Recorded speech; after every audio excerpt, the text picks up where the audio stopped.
One से लड़ रहा है कि इस पॉलिसी को रद्द किया जाए, इसको लागू नहीं होने दिया जाए। ये न्यू एजुकेशन पॉलिसी जो कुछ चंद लोगों को एजुकेशन देने के लिए बना, ये उन्हीं का ड्राफ्ट किया हुआ एक पॉलिसी है।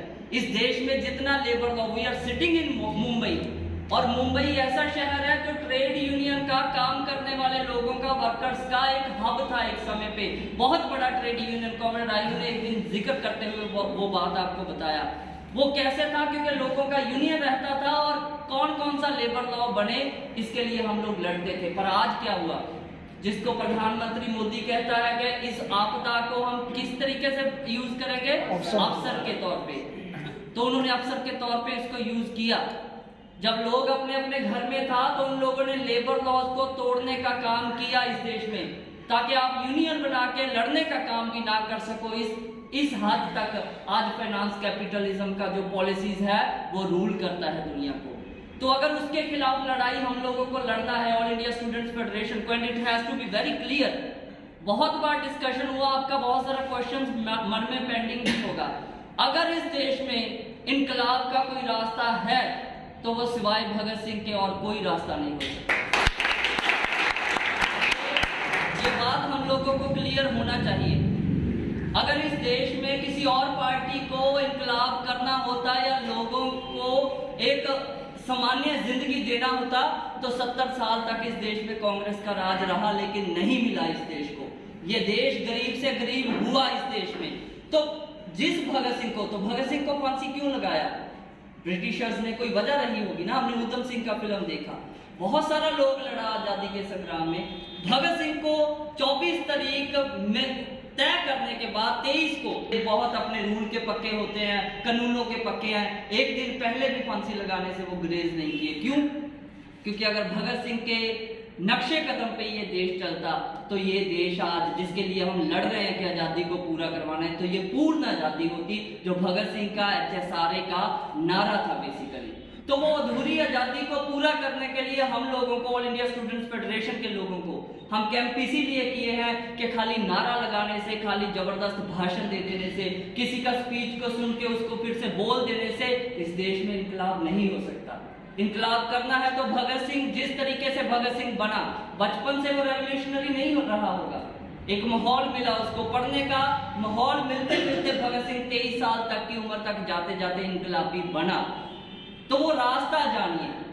जब फांसी पे लटका भगत सिंह, खाली उस फोटो को अपने मन में नहीं रखिए ये सब का कार्यकर्ताओं के, जिस रास्ते पे चल के वो वहां तक गया, उस रास्ते का एक एक कदम नोट करिएगा। तो इस देश में आजादी जो अधूरी है उसको पूरा करवाने में हम अपने ही लाइफ टाइम में जरूर कामयाब होंगे। इसके लिए पढ़ना पड़ेगा साथी।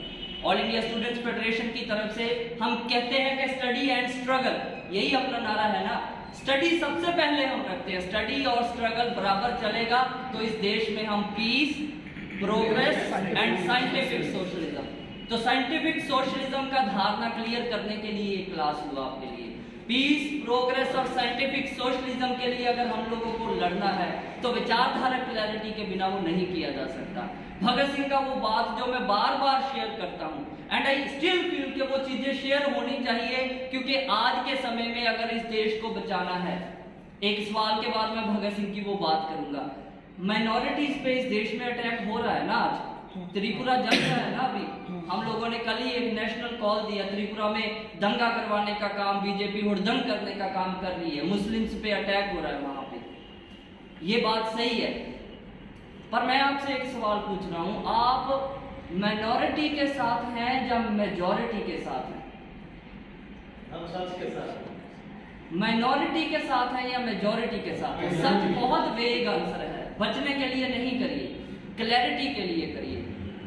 माइनॉरिटी के साथ है कि मेजॉरिटी के साथ है? जिसके साथ जुल्म होगा उसके साथ है, जिसके साथ जुल्म होगा उसके साथ है। किसके साथ जुल्म हो रहा है? माइनॉरिटी के साथ। फिर माइनॉरिटी पे बात आ गया। ये कॉन्सेप्ट हम लोगों को क्लियर रहना चाहिए। हम वो जितने भी लोग हैं जिनके ऊपर अटैक होता है, चाहे वो दलित हो, चाहे मुस्लिम हो, चाहे आदिवासी हो, अगर वो माइनॉरिटी है तो हम उनके साथ हैं। पर हम किस मेजॉरिटी के साथ हैं, अगर ये नहीं समझेंगे तो इनकलाब के रास्ते पे आगे नहीं बढ़ा जा सकता। वो मेजॉरिटी क्या है? देश, जैसे एक शायर ने भी बात करते हुए ये कहा कि देश ऐसे नहीं बढ़ता, हिंदू, मुस्लिम, सिख, ईसाई, जात, धर्म, रंग, नस्ल ऐसे देश नहीं बढ़ता। देश को बांट के देखना चाहिए, लेकिन कैसे? अमीर और गरीब में। और जब अमीर और गरीब की बात करेंगे तो अमीर बहुत कम है, तो वो माइनॉरिटी हुए या नहीं हुए?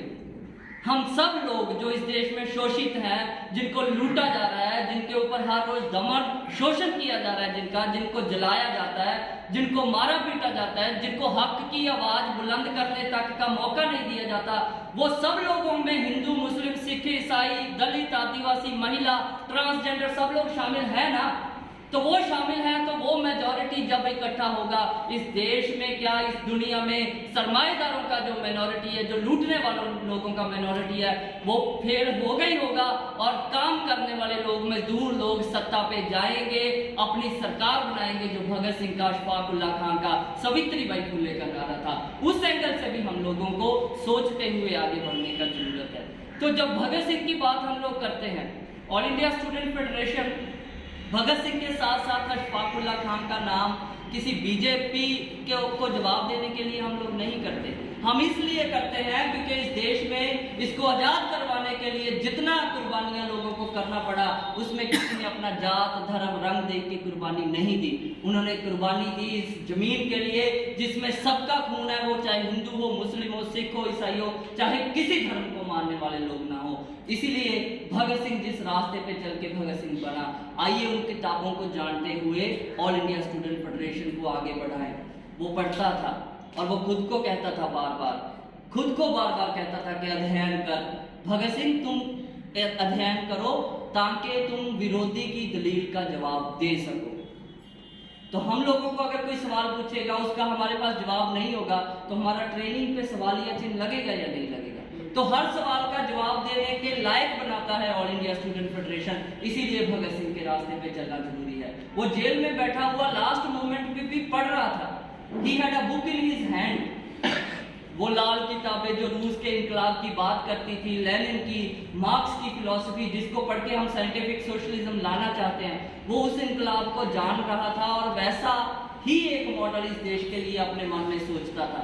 तो वो लास्ट समय पे भी हाथ में किताब लेके भगत सिंह जेल की कोठड़ी में बंद है, बहुत कम लाइट में वो पढ़ रहा है। और 24 तारीख से एक दिन पहले 23 को फांसी का हुक्म आता है और जेलर आके उसको बोलता है भगत सिंह को कि भगत सिंह चलो तुम्हारी फांसी का समय हो गया। तो वो क्या घबराया वहां पे? क्या उसको कोई बेचैनी हुई? उसने किताब से नजर तक नहीं उठाई। उसने उस किताब के उस पन्ने को, उस पैरे को पूरा किया और उसको पूरा करते बोला रुको। जेलर को बोला उसने और कहा क्या? एक इनकलाबी दूसरे इनकलाबी से मिल रहा है। मतलब वो किससे मिल रहा है? वो उन इनकलाबी लोगों से तब मिल रहा है जिन लोगों ने इनकलाब करके दिखाया कि यहाँ पे सत्ता में मजदूरों, किसानों को लाना संभव है। तो उसने वो पैरे को पूरा किया। पूरा करने के बाद उसने पेज को मोड़ दिया, जैसे हम लोग किताब पढ़ते पढ़ते फोल्ड करते हैं, पन्ने को मोड़ा और किताब बंद कर दी और हंस के बोला चलिए मैं तैयार हूँ। तो जेलर हंस पड़ा और वो इतना हैरान हुआ उसके ऐसा करने से। उसको पूछा कि भगत सिंह तुम्हें तो आज दुनिया मानती है, पूरी दुनिया का मीडिया, पेपर, हर जगह तुम्हारा नाम है। क्यों? कि देश में अगर ब्रिटिशर्स को किसी ने इतना कमजोर करने की कोशिश की, ब्रिटिशर्स को निकाल देने का काम में यूथ को इन्वॉल्व किया, तो तुम लोगों ने किया। पर ये बच्चों वाली हरकत क्या है? तुम्हें पता है तुम वापस नहीं आओगे, तुम दोबारा ये किताब नहीं खोलोगे। तुमने किताब का पन्ना ऐसे मोड़ा तुम जैसे दोबारा आके इस किताब को पढ़ने वाले हो। तो भगत सिंह ने फिर हंस के जवाब दिया। वो जवाब आप लोगों के दिमाग में, ऑल इंडिया स्टूडेंट फेडरेशन के कार्यकर्ता के दिमाग में रहना चाहिए। तो उसने हंस के कहा क्या? वो बोला जेलर साहब मुझे पता है मैं वापस नहीं आने वाला और मैं तो एक सोशलिस्ट सोच वाला आदमी हूँ। मुझे तो दोबारा जन्म होगा या कोई पिछला जन्म है, मुझे ऐसा भी कोई वहम नहीं है। मैं नहीं आऊँगा दोबारा, मुझे पता है। पर ये किताब, ये मोड़ा हुआ पन्ना, ये आने वाली नस्लों के लिए संदेश है कि जितना काम मैंने किया वो मेरे हिस्से का। आने वाली नस्लें इनकलाब का काम इसी पन्ने से, इसी किताब से शुरू करेंगी और आगे बढ़ेंगी। वो जिम्मेदारी भगत सिंह के साथ हमारा कोई सिर्फ इमोशनल अटैचमेंट नहीं होना चाहिए कि हम लोग बस उसके जैसा पगड़ी पहन लिए, मूछें उसके जैसा कर लिए, गाड़ी पे फोटो लगा लिया, वो सब चीजें हों, दिल में रहे, लेकिन भगत सिंह आपके दिमाग में बसना चाहिए। वो उसके विचारों को पढ़े बिना नहीं हो सकता। तो भगत सिंह के रास्ते पे चलने वाली ऑल इंडिया स्टूडेंट्स फेडरेशन के आप सब लोग कार्यकर्ता हो, हर चीज से अपडेट रहिए। ये स्कूल, आई कैन गारंटी कि यहाँ पे जितना बड़ा समुद्र की हम बात करते हैं खजाने की, उसमें से शायद चंद बूंदे आपको मिली हों, सिर्फ कुंजी मिला होगा उस दरवाजे को खोलने का। आगे का स्टडी करने का काम हम सबका है, स्टेट लेवल की सब लीडरशिप के लोगों का है कि स्टडी सर्कल चला के हम दुनिया को समझे। अफगानिस्तान में क्या हो रहा है उसको हमें पता होना चाहिए, फिर हमें ये सब कहलाने के हकदार है। त्रिपुरा में कौन क्या करवा रहा है ये हमें पता होना चाहिए। मुंबई में अगर रिस्ट्रिक्शंस बढ़ रही हैं तो इसके पीछे कौन है और इसको कैसे तोड़ा जाए, ये आप रोड मैप आप सब लोगों को पता होना चाहिए।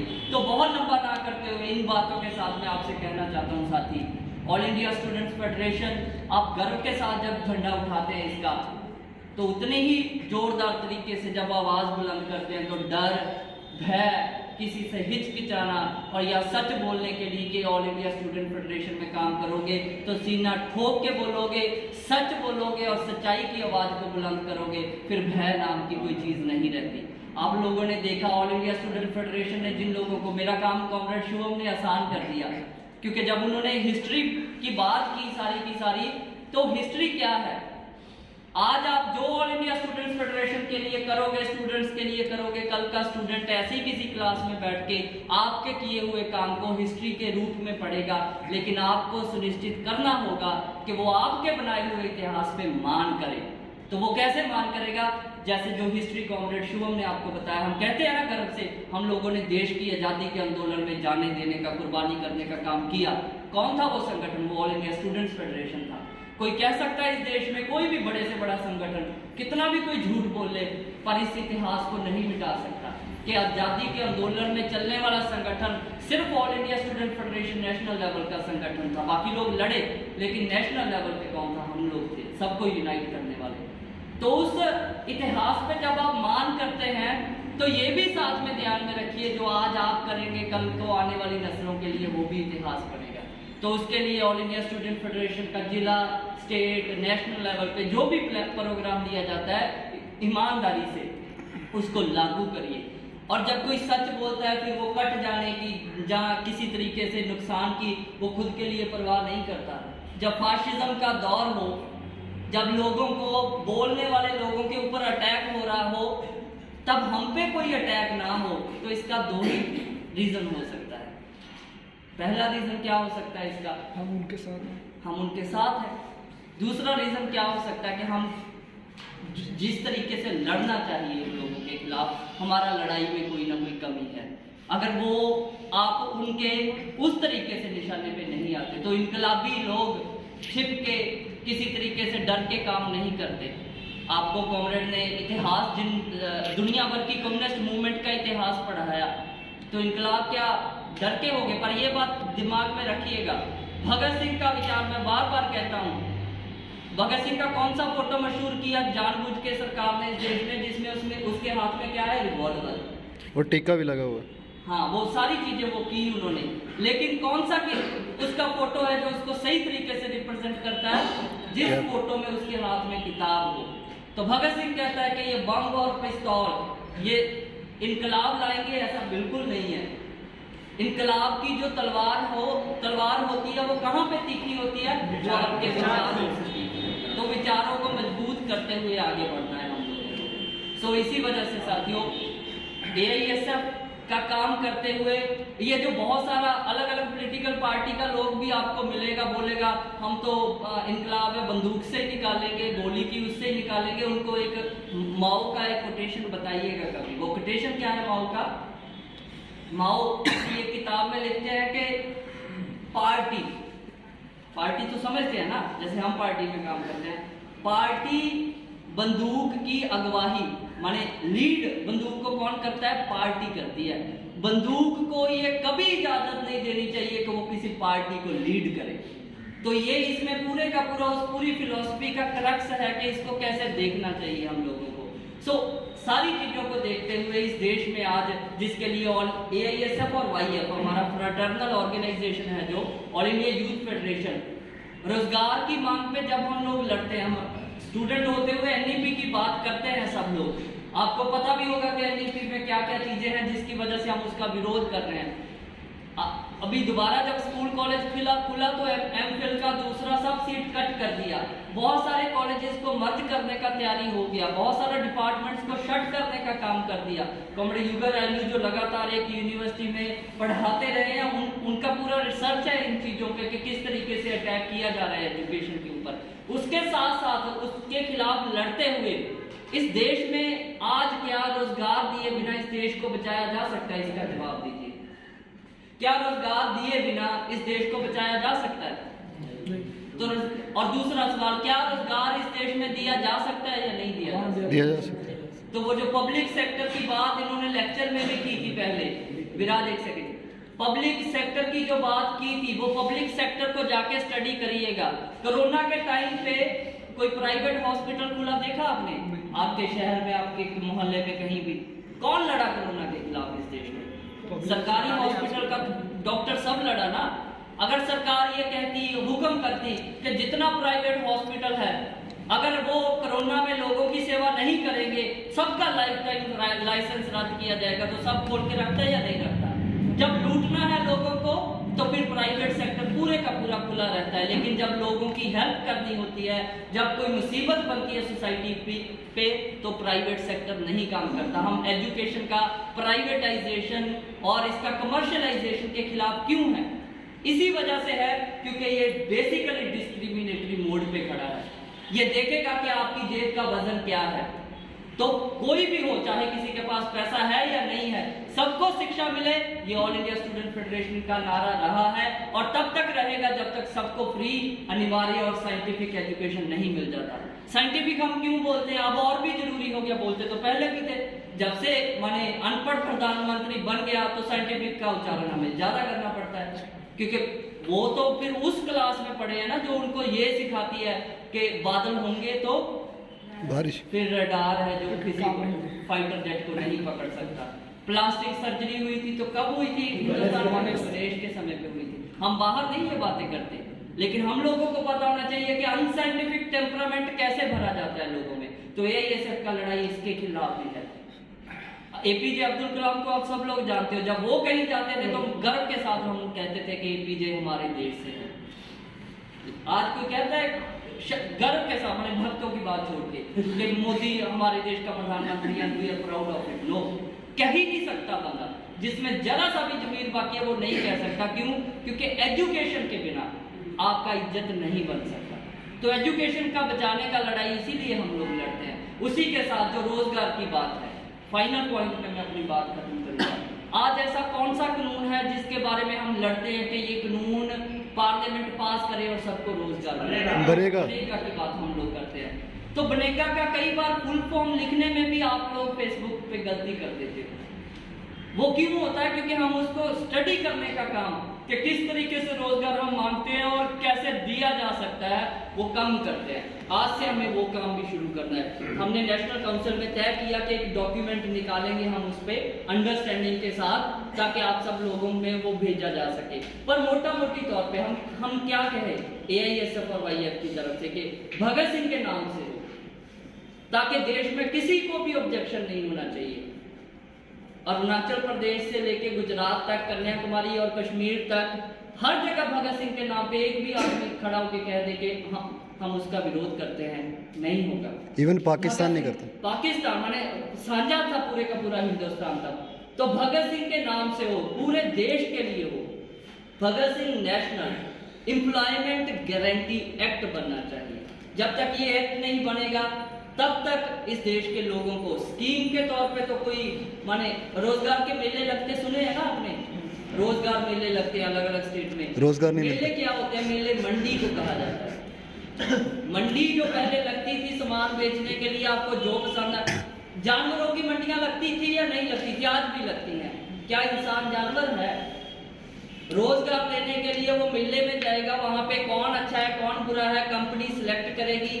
ये रहमो करम नहीं चाहिए, रोजगार का गारंटी चाहिए इस देश में, और वो बनेगा को पारित किए नहीं किया जा सकता। इसीलिए एआईएसएफ की तरफ से हम लोग इसको 4 कैटेगरी में बांटते हुए, सबसे पहला कैटेगरी के अनस्किल्ड, ये हम नहीं कहते ये देश की सरकार का बनाया हुआ परफॉर्मा है, कैटेगरी है अनस्किल्ड एक कैटेगरी मानती है सरकार, उसके बाद वो मानते हैं semi skilled, then the third category is skilled, और fourth category and they call it the highest level category highly skilled. तो 4 तय हुआ। इस एक्ट में हम लोग किस बात की मांग को करते हैं कि कम से कम जो अनस्किल्ड भी है उसको भी आज अगर 1 महीना जीवन बसर करना है तो कम से कम 20,000 रुपए के बिना नहीं हो सकता। या तो देश की सरकार सारी की सारी चीजों का कीमत अदा करे, ये तो वो करने वाले हैं नहीं, तो फिर कैसे रोजगार माने इतने पैसे से वो गुजारा करेंगे। कम से कम उन लोगों को 20,000 रुपया महीना अनस्किल्ड लोगों को देना होगा इस देश की सरकार को। और फिर वो सवाल उठाते हैं इतना पैसा हम कैसे देंगे, और हम जवाब देते हैं जब लोग सड़कों पे मर रहे थे कोरोना के टाइम में, जब यूपी बिहार की महिलाओं को ताकि वो अपने घर पे वापस जा सके, इसी मुंबई शहर से उन लोगों को कोई ट्रेन कोई बस का व्यवस्था नहीं करके दे पाया, सड़कों पे हाईवेज पे माएँ बहनें अपने बच्चों को जन्म देती हों, वो अपने बच्चे के जन्म सर्टिफिकेट में क्या लिखेगी कि देश की नेशनल हाईवे पे मैंने अपने बच्चे को जन्म दिया, this is the birth place of that child. इस हालात में भी कौन अमीर हुआ इस देश में? हुआ कोई अमीर के नहीं हुआ। अदानी का अंबानी का दौलत पहले से भी दुगना कैसे हो गया? तो इस पॉलिसी को समझते हुए कि हम लोगों को लूटा जा रहा है, इसीलिए लोग हर रोज गुर्बत में जाते हैं और दूसरी तरफ अंबार लग रहे हैं दौलत के। तो वो दौलत हम लोगों के पास बिना काम को क्लेम किए बिना रोजगार दिए आ सकता है क्या? वो नहीं आएगा जब तक आप लोग रोजगार में नहीं होंगे।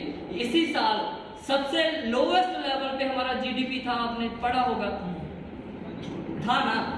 एक चीज सबसे हाईएस्ट लेवल पे थी इसी साल में, वो क्या था? अनएम्प्लॉयमेंट रेट इस देश का। तो आप क्या समझते हैं कि जीडीपी, जो अनएम्प्लॉयड लोग हैं उनको रोजगार दिए बिना नेशनल इनकम कैसे? आपने पॉलिटिकल इकोनॉमी में पढ़ा, नेशनल इनकम तब बढ़ता है जब लोगों को काम दिया जाता है और जब प्रोडक्शन होती है और उस प्रोडक्शन में सब लोगों का हिस्सा होता है। तो काम मिलेगा तो जीडीपी बढ़ेगा या नहीं बढ़ेगा इस देश का? तो इसी वजह से देश को बचाने के लिए, अनएम्प्लॉयमेंट को खत्म करने के लिए रोजगार की गारंटी हो इस देश में, मनरेगा का कानून बने, न्यू एजुकेशन पॉलिसी को खत्म किया जाए इस देश में, और भगत सिंह के सपनों पे चलते हुए जो जैसी आजादी उसने सोची थी, किसी के रहमो करम पे नहीं। क्यों नहीं हक होना चाहिए मेरे गांव में काम करने वाली एक साधारण महिला को कि अगर उसका रूस घूमने जाने का मन है तो वो जाए? क्यों नहीं जा सकते वो लोग? जाना चाहिए या नहीं जाना चाहिए? लेकिन वो कैसे संभव होगा जब तक कैपिटलिस्ट व्यवस्था को हम लोग उखाड़ के नहीं फेंकते, तब तक ये संभव नहीं है। एडजस्टमेंट कर लेना या किसी तरीके से हम सोचे कि चलो ये सिस्टम भी चलता रहे और हम लोगों को कुछ कुछ मिल भी जाए, तो उसको क्या बोलते हैं हम? खैरात बोलते हैं, इनकलाब नहीं बोलते। इनकलाब का मतलब ही ये है कि पूरे स्ट्रक्चर का बेसिक्स में बुनियाद तब्दीली करना। तो उस तब्दीली के लिए रास्ता कठिन हो सकता है, मुश्किल हो सकता है, थकाने वाला हो सकता है, लेकिन वो रास्ता धोखा नहीं देता। इंसान आते रहेंगे, इंसान जाते रहेंगे, लेकिन वो रास्ता वही रहेगा, मंजिल वही रहेगी। हम चलते आए हैं और चलते जाएंगे उस रास्ते पे। इस दिए को जलते रखना, इस मशाल को जलते रखना, इसमें तेल की जगह खून डालना पड़े तो खून डालना, लेकिन वो मशाल जलती रखना हमारा काम है। आने वाली पीढ़ी, जो पहले गुजर गई पीढ़ियां, उन्होंने उस मशाल को जिंदा रखा। ये विचार जिंदा रहा, इसीलिए तो आप पार्टी क्लास कर रहे हैं मार्क्सवाद के बारे में। अगर सब कुछ दफन कर दिया होता तो आप जानते हैं इसके बारे में। तो बहुत सारे लोगों ने इस आइडिया को जिंदा रखने के लिए कुर्बानियां किया ना। हम क्या कहते हैं, कौन इस देश का जो मोदी है वो कैसा आदमी है?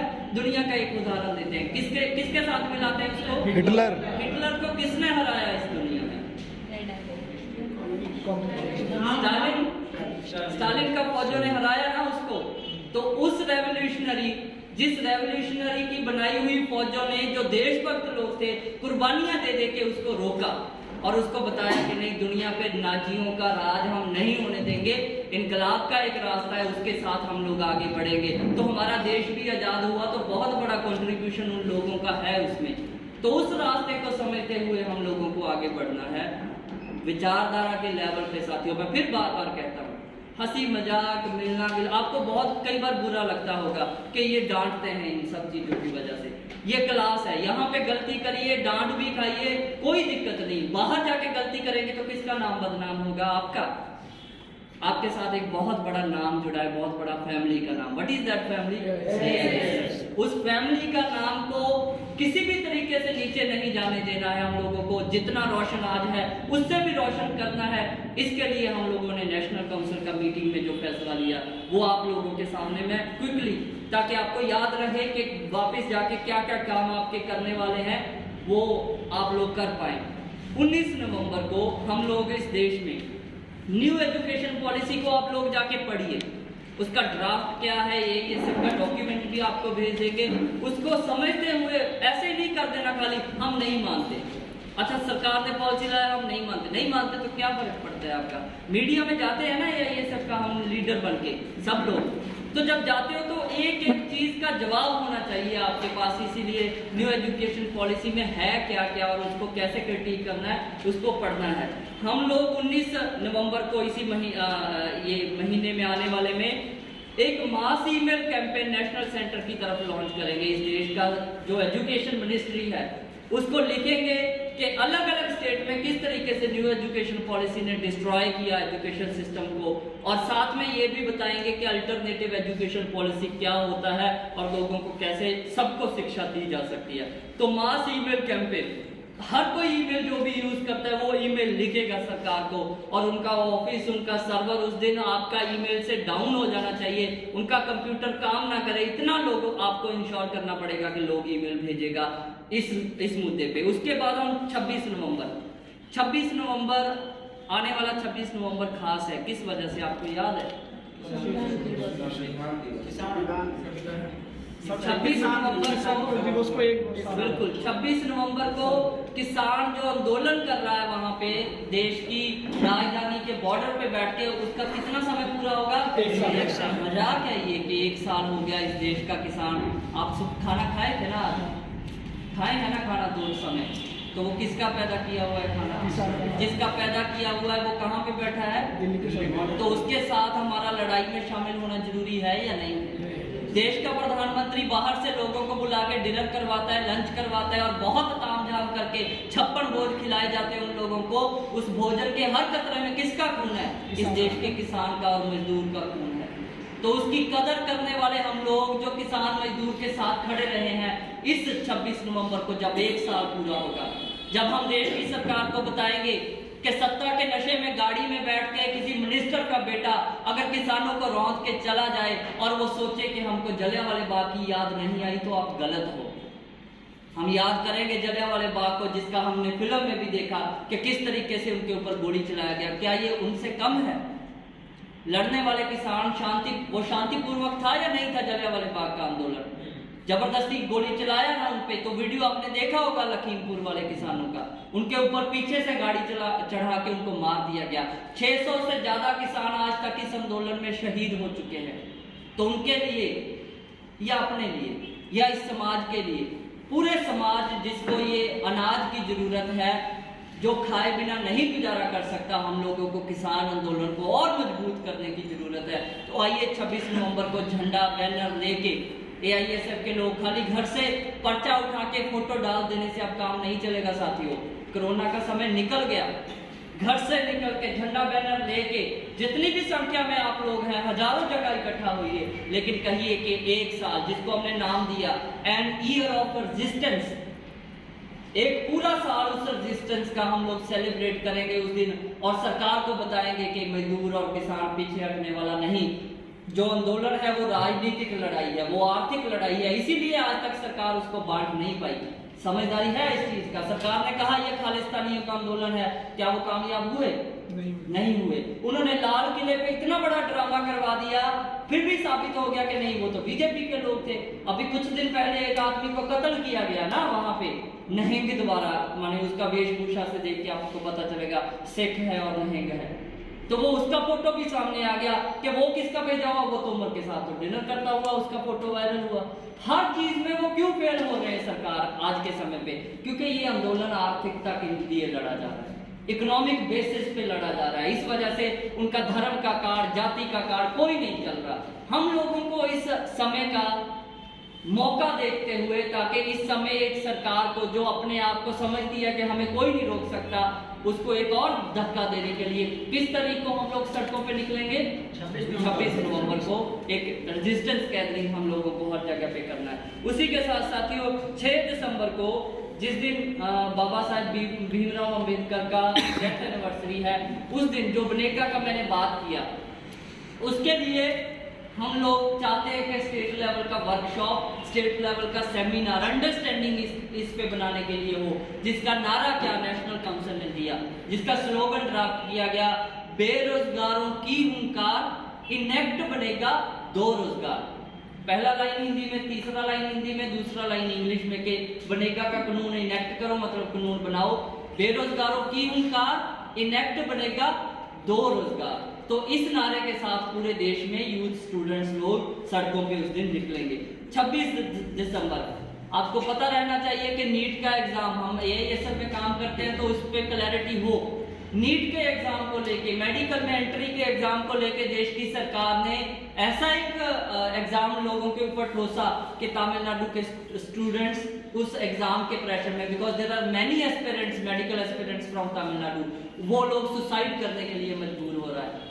किसी भी पॉलिसी की वजह से, देश की सरकार की किसी पॉलिसी की वजह से अगर एक आदमी भी मर जाए, एक आदमी भी सुसाइड कर ले, तो सरकार को फिर से बैठ के उसको रिव्यू करना चाहिए। और यहाँ कितने लोग, किसान हो चाहे स्टूडेंट्स हो, वो मर जाए और सरकार परवाह नहीं करती। हम इसीलिए तमिलनाडु में, चेन्नई में एक नेशनल लेवल का कन्वेंशन उस दिन 26 दिसंबर को चेन्नई में करेंगे, जिसमें मेडिकल के स्टूडेंट्स भी शामिल होंगे और देश भर का AISF का कार्यकर्ता, नेता, सब लोग शामिल होकर उस कन्वेंशन में पार्टिसिपेट करेंगे। और इस आज के लिए जो लास्ट कार्यक्रम हम लोग अनाउंस करें वो है 25 और 26 फरवरी को। महिला साथी लोग यहाँ पे, लड़की साथी लोग हैं हमारे साथ, क्या 50% है? ये सब स्टेट्स को हम बोलते हैं, कॉमरेड अनिल जी बार बार फोन करते हैं, at least 50% number should be of girls comrades. क्या वो हुआ? तो या हम ऐसे बात करके कोई पर्चा पे लिख के चिपका दे, उससे हो जाएगा? उसके लिए ये सबको काम करना पड़ेगा ना। कॉमरेड संघमित्रा यहाँ पे, मैं बार बार इस वजह से नहीं कह रहा कि वो किसी कुछ दिखाना है हमें उनको, इस तरीके से वाला मामला नहीं, लेकिन एक स्टेट का लीडरशिप है कॉमरेड संघमित्रा जना, एक प्रेसिडेंट ऑफ उड़ीसा स्टेट। और आप लोग देखिए वहां पे संगठन, कोई भी लेफ्ट का और संगठन हो, किसी और पार्टी का कोई स्टूडेंट विंग क्यों ना हो, वो पहले ये देखते हैं कि उड़ीसा का ये सब क्या डिसीजन लेगा, उसके बाद खुद कोई स्टेटमेंट देते हैं। क्या कॉमरेड संघमित्रा अपने आप में कोई, हम बोले कि एक इंडिविजुअल हस्ती ऐसा है?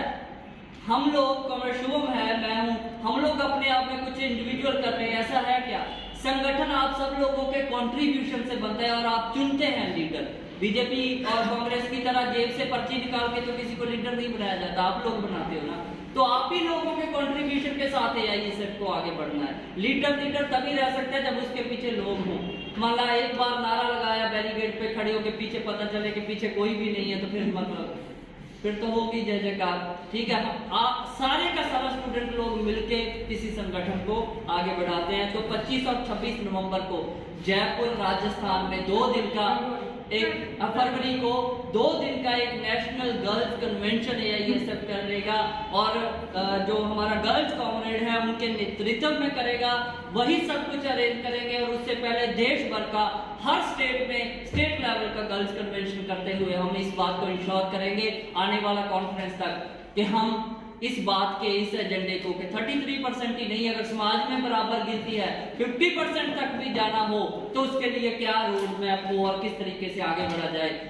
इन सारे कार्यक्रम को ध्यान में रखते हुए आइए फिर से भगत सिंह को, उसके इनकलाबी रास्ते को याद करते हुए इस देश की, इस जंगल की आग को बुझाने के लिए कतरा कतरा पानी जो हम डालते रहे हैं और डालते रहेंगे और लोगों को प्रेरित करेंगे इस आग को बुझाने के लिए। देखिए, समाज का आग तभी खत्म होगा जब दिल में आग होगी। तो दिल में आग जिंदा रखिए, तभी बाहर कुछ किया जा सकता है। इनकलाब जिंदाबाद, लाल सलाम।